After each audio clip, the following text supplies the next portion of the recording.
It was 3 years ago. I moved into a student apartment 1 hour away from my parents' home. It was for my studies. I was 17 at the time. I had negotiated for a long time with my parents so I could live on my own and study independently since the school was far from home. At first, they were reluctant, but they eventually agreed. I had a small apartment, but I liked it. I was able to decorate it the way I wanted, I made friends quickly, and I met my best friend, Eva. Everything started when a boy moved into the apartment next to mine. At first, I didn't notice him. It was only when I came back from a weekend at my parents' house that I saw a new doormat at the door next to mine. One evening, I was at the common room, a place with couches, a mini bar, and a foosball table. Basically a place where young people could hang out and pass the time. I was there with my friends when a boy entered the room. At first glance, he looked shy and especially lost. Eva suggested inviting him to join us. She got up and came back with him. He sat with us and we went around introducing ourselves. For the rest of the evening, he was quite reserved and didn't talk much, but I didn't pay much attention to it.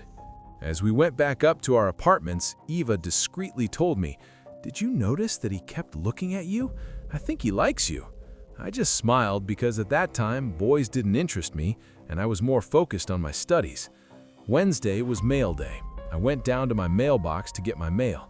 Nothing special, just a postcard from my aunt who was traveling in Italy and a few ads. While flipping through them, a small piece of paper fell out with my first name written on it. I opened it and written in pen it said, "You dress so well. You're more beautiful every day." I smiled, imagining myself in a romantic TV series, but I didn't think much of it. I talked about it with Eva and we laughed about it.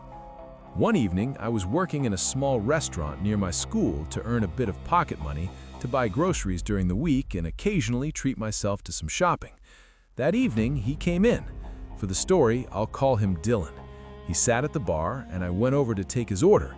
He was very smiley and talked a lot, even though I had other customers to take care of. It was only at the end of my shift, at closing time, that I realized he had stayed for 2 hours. I found that strange, but I didn't think much of it.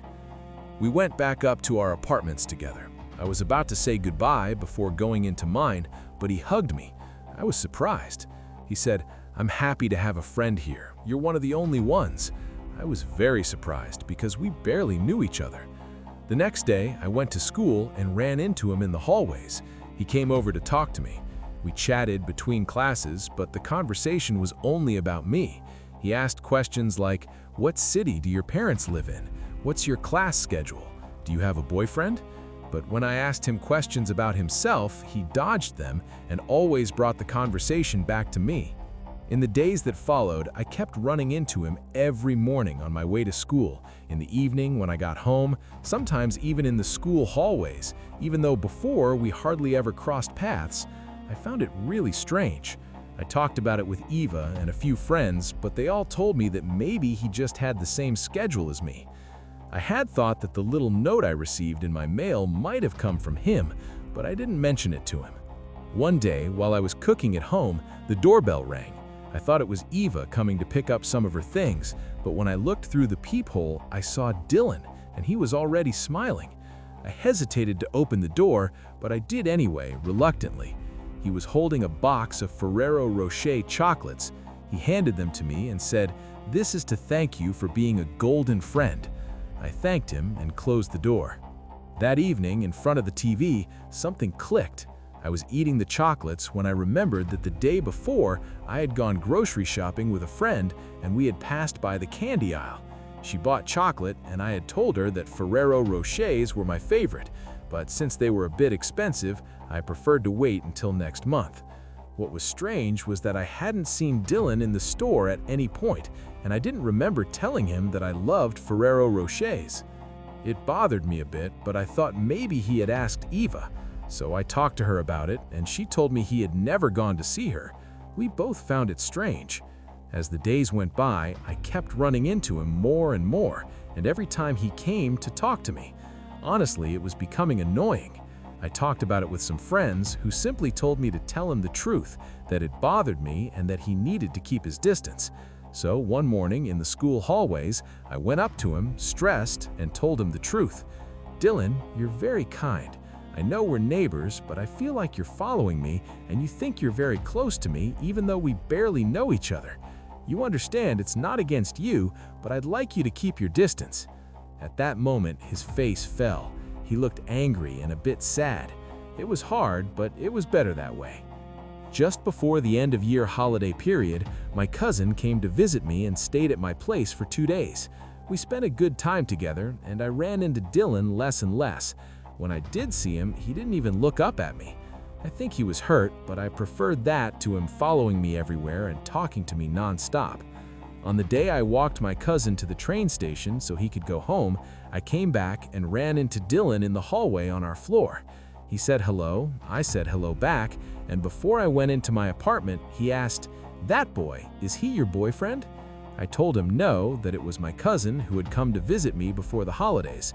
He went back into his apartment without saying anything. One evening when I got home, there was a bouquet of flowers placed on the table in my kitchen with a small note on it, "Happy Holidays."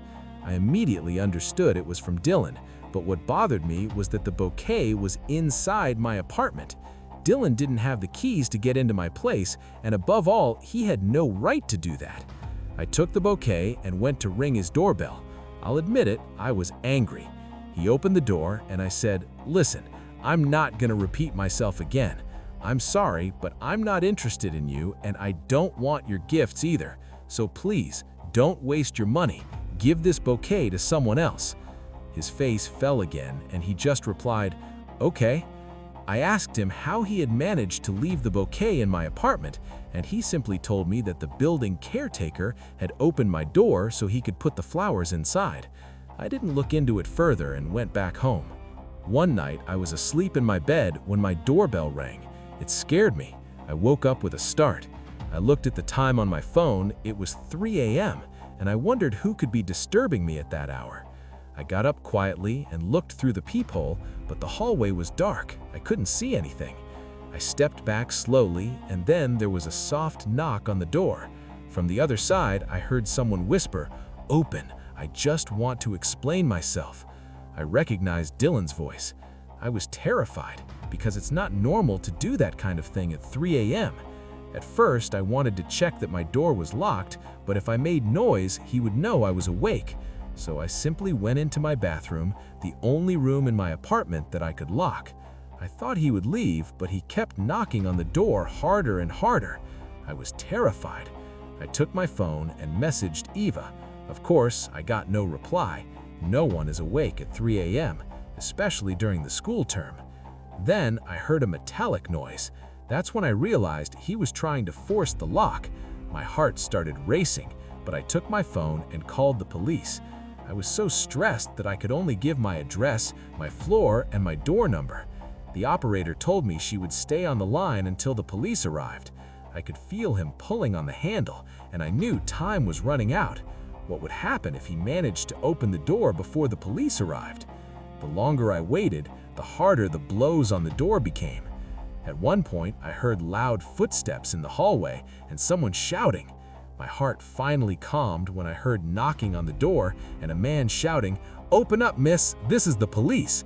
I got up and looked through the peephole. It really was the police. I opened the door and Dylan was on the ground, handcuffed. He was furious. One officer dealt with him while the other took my statement. I told him everything from beginning to end. They said they would call me when they had more information. Then came the holiday period. I stayed at my parents' house for 2 weeks, and honestly, it did me a lot of good. The police called me back, and I was shocked when they told me they had searched Dylan's phone and laptop. They found a lot of information about me. Dylan had found all my social media accounts, even my parents' Facebook account. I also learned that he had previously assaulted his ex-girlfriend several times, and that she had even ended up in the hospital because of him. After that, I finished my studies, but I moved into a shared apartment with Eva. Today, I'm 19 years old. I still live with my parents, and I admit that I'm afraid to live alone again. I don't know when I'll have the courage to do it. How would you have reacted in my place?